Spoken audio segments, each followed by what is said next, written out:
বিসমিল্লাহির রহমানির রহিম। আমি এখানে দুটো কবুতরের বাচ্চা নিয়েছি, কিভাবে রান্না করব সেই ভিডিও আপনাদের সাথে শেয়ার করব। অনেকেই আছে যে কবুতরের বাচ্চা রান্না করতে পারে না, তাদের জন্য আমার এই ভিডিওটা বিশেষ করে। আমি এখানে কবুতরের বাচ্চাগুলো কেটে নিয়েছি সুন্দর করে আর পরিষ্কার করে নিয়েছি। একটা কড়াইতে আমি তেল দিয়ে দিচ্ছি, আর কড়াইটার তেলটা যখন গরম হয়ে যাবে তখন আমি এখানে কিছু পেঁয়াজ কুচি করে রেখেছি, সেই পেঁয়াজগুলো দিয়ে একটু নেড়ে চেড়ে পেঁয়াজটা নরম করে নিব। যখন পেঁয়াজটা আমার একটু নরম হবে তখন এখানে আমি কিছু পেঁয়াজ রসুন বাটা এক চামচ আদা বাটা দিয়ে আবার একটু সুন্দর করে নেড়ে চেড়ে নিব। 1 কাপ পরিমাণে পানি দিয়ে দিচ্ছি, আর স্বাদ মতো লবণ, 1 চামচ হলুদ গুঁড়া, 1 চামচ মরিচের গুঁড়া, 1 টেবিল চামচ জিরার গুঁড়া, 1 টেবিল চামচ ধনিয়ার গুঁড়া আর আধা টেবিল চামচ গরম মশলার গুঁড়া দিয়ে আবার সুন্দর করে নেড়ে চেড়ে নিব আমি এখানে।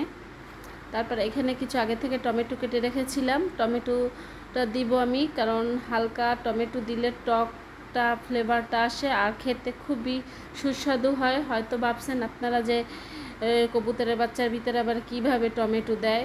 অবশ্যই বাসায় একবার ট্রাই করে দেখবেন, যে স্বাদ বাড়বে বলে কমবে নয়, অনেক টেস্ট হয় কবুতরের বাচ্চার ভিতর টমেটোটা দিলে। আমি এইটা কবুতরের বাচ্চা বলেন, মুরগির মাংস বলেন, যেইটাই রান্না করি না কেন আমি একটু টমেটোটা দিয়ে দেই। আমার মনে হয় খুবই টেস্টটা বাড়ে আর খেতেও ভালো লাগে, এই জন্য আমি দেই।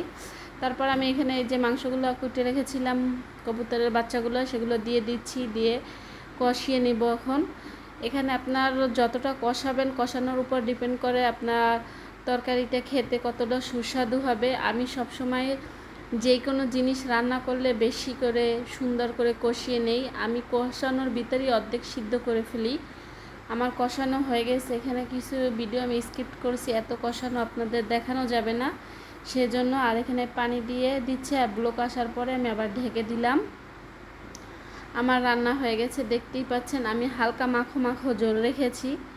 অনেকে কবুতরের বাচ্চা বেশি ঝোল রাখে, কারণ কবুতরের বাচ্চা খেলে শরীরে রক্ত হয়, যাদের শরীরে রক্ত নাই তাদের জন্য বিশেষ উপকারিতা।